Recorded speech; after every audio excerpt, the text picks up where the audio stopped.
folks, when I come to Alice Springs in '86, the population was around 27,500.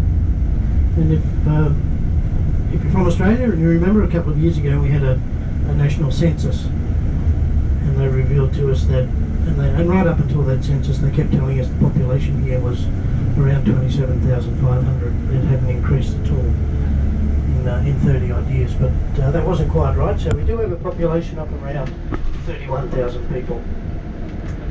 So included in that population, we have a core population of about 20,000 people, like myself. We have about 8,000 Indigenous folk. We have 2,000 Americans and 1,000 transient staff that come through, working people that come through the town all the time. That number rarely changes. Because Alice Springs is a town, it's a working town. It doesn't matter if you're not too fussed what you do for work. If you arrive this afternoon, you could probably start work tomorrow morning, so there's no shortage of work here.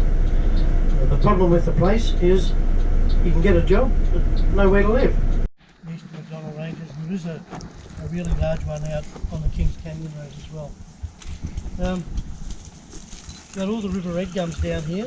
Obviously all those other eucalyptus stay in the river. The ghost gums they'll survive up here all right. And the root system, and it tells us on here, I think, you can see where the roots, how far they spread out, go down into the water table. So everything from there up is going to stay green all year round, even these smaller ones, because the water table is really high. And over in the dry riverbed there, it's the same in the Todd and every other dry river in Central Australia. We've only got to go down to a low point, a bend in the river, dig down that far, and we've got crystal clear water bubbling along. So there's just so much water everywhere. So do you want the whole story? Yeah. All right. That's why I bought the stick. It's easy to draw today in the wet dirt. So can you tell what that is? Ice cream cone. Map of Australia. Oh yeah. There's Tasmania there. Oh right. Come on, gosh. Be nice. Righto. We do this because we're talking all about, we're in the desert, but everything's green most of the year round except for the grass. So everybody's seen that, and you've seen it all day to day on the train. So up here in Cairns, you all been to Cairns, I suppose? Yeah. At some stage, you've got the Great Dividing Range, comes down the coastline. It breaks up a few times, but basically it comes right up into the Flinders Ranges. So all our cities and big towns are built off here where all the rivers flow out to the ocean. Makes sense, doesn't it? Yeah. That's good. All our agricultural areas on the inside of it, because that's where the Great Artesian Basin is. Everybody good with that? Yeah. You would have seen all the salt lakes today as you come in. So on this area of Western Australia, right down to Port Augusta, the inland sea has come in on this side. We've had no shortage of water under the ground here. We've got no shortage of water under the ground here. The only thing is it was much shallow here. It was longer to evaporate away. So under the ground here is far more salty than this water. Everybody okay with that? Yeah. Alice Springs is right here. So we miss out on the Artesian Basin water by 200 kilometres, and we miss out on the water under the ground here by 200. Yet we've got 400 years supply of water at the moment from the 4 bores that we're pumping from. So there's no shortage of water. Apparently the water table's dropped once in 50 years. So there's nothing, and every time it rains, it fills up again. So the problem is, it's okay here because it's good agricultural land, but over here and over here around Alice, the soil quality is so poor or so different, it's only supporting native vegetation. So we don't have any market gardening here at all. So if we've missed out on water here, now everything's still green all year round, where do you reckon our water comes from? Got there by the same source, by the inland sea that covered both of these places at one time. So up where this gentleman's foot is, in Papua New Guinea, our water starts there in the highlands, comes under the ocean floor, down through the Gulf of Carpentaria, and comes down and ends up under the ground in Alice Springs.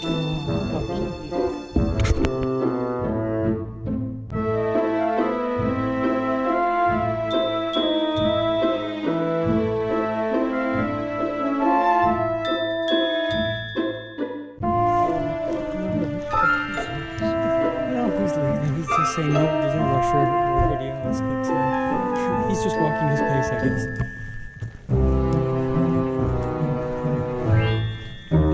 It's gorgeous. Except for the flies.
Walk on this side.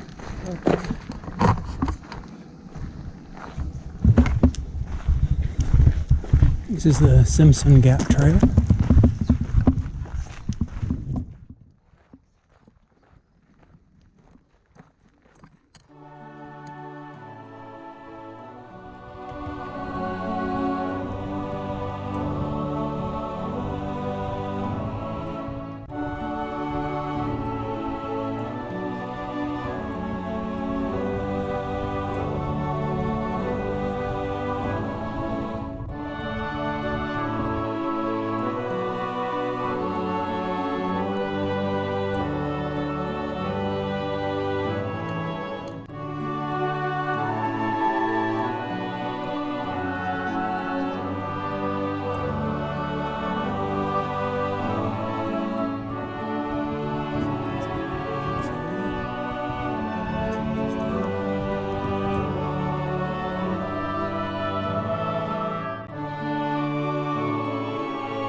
System, number 1 and 13 in our dry season, because what happens is we end up with 13 separate pools of water, and Nitmiluk Gorge is about 16 k's in length.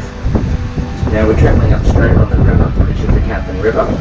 This river starts in Ireland on the eastern side of Kakadu as a dry catchment area. So that means this river is only rain fed. And once the river passes the township of Katherine, it will eventually